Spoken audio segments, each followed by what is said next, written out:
Doctor صاحب جیسے کہ آپ جانتے ہیں کہ ہم سابقہ پروگرام میں آپ سے ہم نے پڑھ لیا تھا، اس بات کو سمجھ لیا تھا کہ نبوت عطا ہونے تک اور فرعون کے دربار میں پہنچنے تک بطور رسول، آج یہاں سے آپ ہمیں بتائیں کہ جب وہ بطور رسول اب فرعون کے دربار میں گئے ہیں تو وہاں سے پھر یہ کیسا سارا سلسلہ ہوا؟ حضرت موسیٰ علیہ السلام اور ہارون علیہ السلام فرعون کے دربار میں پہنچے اور جاتے ہی انہوں نے ایک تعارف کروایا جو فرعون کے لیے بہت زیادہ اریٹیٹنگ تھا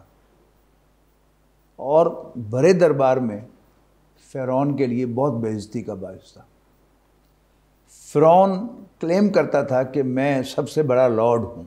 انا ربکم الاعلی، میں تمہارا سب سے بڑا رب ہوں، لارڈ ہوں، آقا ہوں۔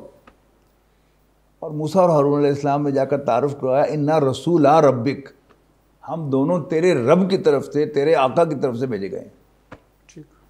یہ بہت بڑا آفینس تھا، اگر آپ اس کو امیجن کریں کہ بڑے دربار میں ان کا یہ کہنا، اور پھر تعارف کروانے کے بعد کہ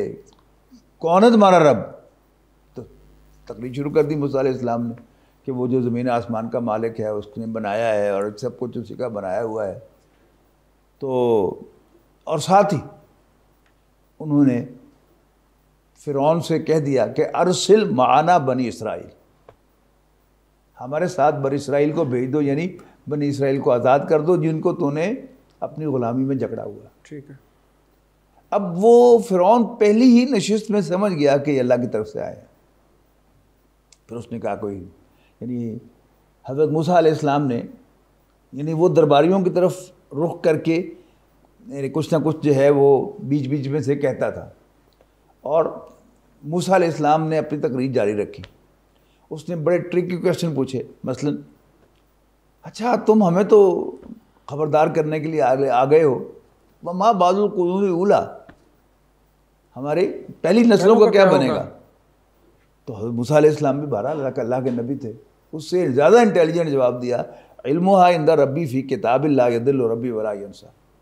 اس کا علم میرے رب کو ہے اور ڈیولی ڈاکیومنٹڈ ہے، لکھا ہوا ہے۔